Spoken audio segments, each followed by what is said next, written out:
And the kids did fine where they stayed with friends, but Reed and Karen staying home alone, to show you what neat kids we raised.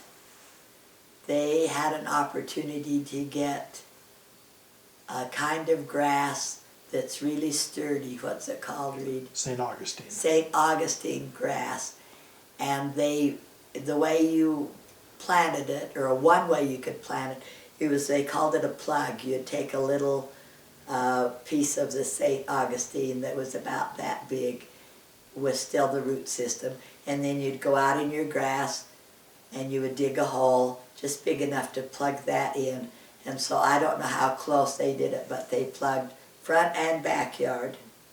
And Reed and Karen did that whole thing as a surprise for us when we came home.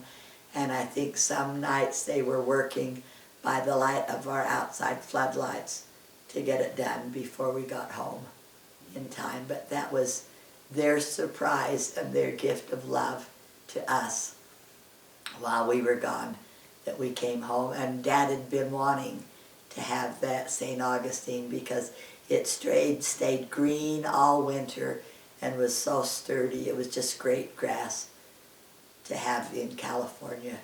And that's how we got our St. Augustine, was through the love and efforts of a son and daughter that we left behind. And just the background how that happened, where we caught the bus out on Santa Anita Boulevard,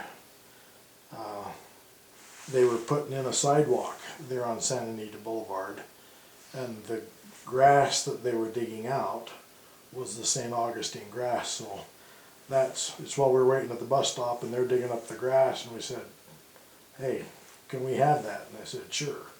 So instead of them hauling it away, we hauled it away, and that's where the grass came from. It was from that corner lot out there. But I doubt that there are very many parents that can beat that story of what their kids did out of love for them, for the parents. So we were always really, really proud of our sons and